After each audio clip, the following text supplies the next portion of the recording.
Hi there, Riley and Eureka art friends. I'm here with your first lesson, coming to you from my home art studio.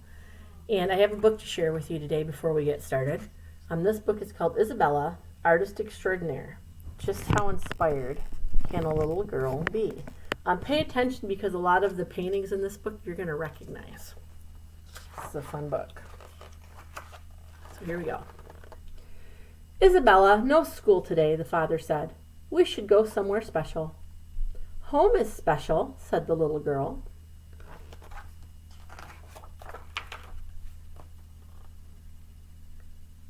Yes, but how about the park? Asked the mother. Let me think about it.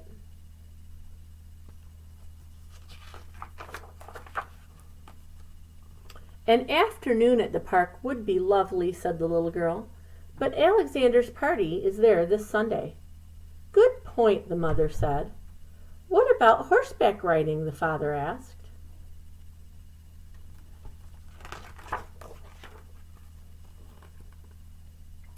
I love horses, said the little girl, but not today.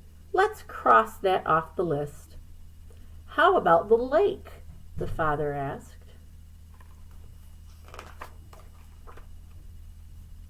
A boat party would be fun, said the little girl, but it's awfully chilly today. Should we go into the city? The mother asked. We could take the train, the father said.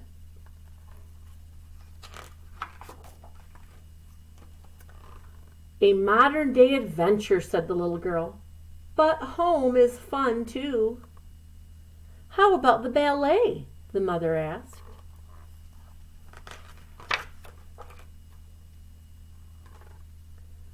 The ballet is beautiful, said the little girl, but I was under the impression that I got to pick what we do. Besides, you can just watch my class next week. Another good point, the mother said.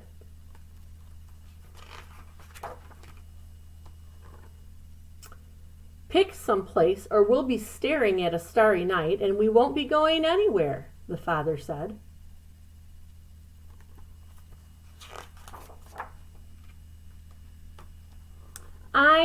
I know, said the little girl. There are so many places I could just scream.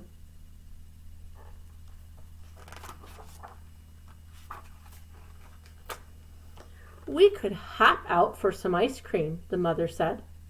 I love ice cream, said the little girl, but maybe we should save that for another night.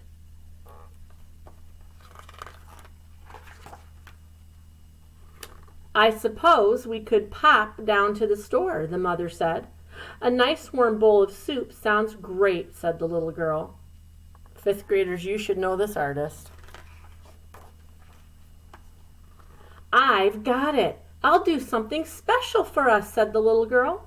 I'll whistle when I'm ready, mother.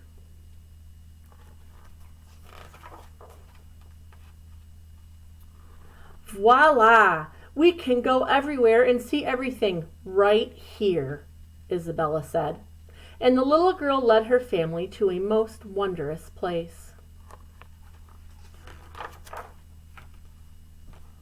A museum of her own making. So I just thought this was a great book to start out our e-learning adventure for the next 8 weeks because we're being asked to stay home. And when Isabella was presented with all different kinds of places she could go and things that she could do, she found some amazing things to do right at home, which is what we all have to do. So your lesson today is to draw a portrait. It could be a self-portrait. It could be a portrait of a family member. It could be a portrait of your whole family. But I would like that portrait to be at home. So maybe in the background you'll put some details about your home in the background. I'm going to post another link that is a YouTube link that another art teacher's made that shows lots of different examples of portraits, some by famous artists and some by kids. So you can see all the different materials and ways you can do it. You may do this any number of ways. You can do it as a 2D work of art, which would be flat like in painting or a drawing. and you could use pencil, crayon, colored pencil, marker, whatever you have in your house. You could do it three-dimensional. You could pull out your Play-Doh. If you have cardboard, you want to make it more of like a relief that's flat but pops up a little bit. The choice is yours. The only thing I'm asking you to do is do some kind of a portrait in a creative way that shows you at home or your family at home. Your second challenge is at the end of the book, Isabella made her own museum in her house. So find a place in your house. It could be your refrigerator, it could be one wall in your house, it could be a whole room, and turn that into a museum. So everything that you create every week with me, you can display and make a museum of your own. Parents, I encourage you to participate as well. Art is really relaxing, and if we're all stressed out and feeling a lot of emotion about what's been going on, that might be a relaxing, fun way for you to participate and make some things with your kids as well. I would love to see your participation. There are a few different ways you can show me what you're doing. One, take some pictures and email them to me. My email is posted on this website. Two, I have office hours and I'll be having live Zoom meetings from my home studio. So you can join those. I've emailed that Zoom link out. If you cannot find it, or if you're having a hard time finding it, if you email me, I can send you that Zoom meeting out. And those office hours are listed on this webpage, and they are on the initial email that I've sent out. The third way that you can do that is just comment on this blog post right on this webpage. You can put pictures and comments in the blog post and show me what you're doing. I would really love to see what you're doing by creating and making art while you're at home. So stay safe, stay home, make art, and I will be posting another lesson next week. Miss you all. Bye.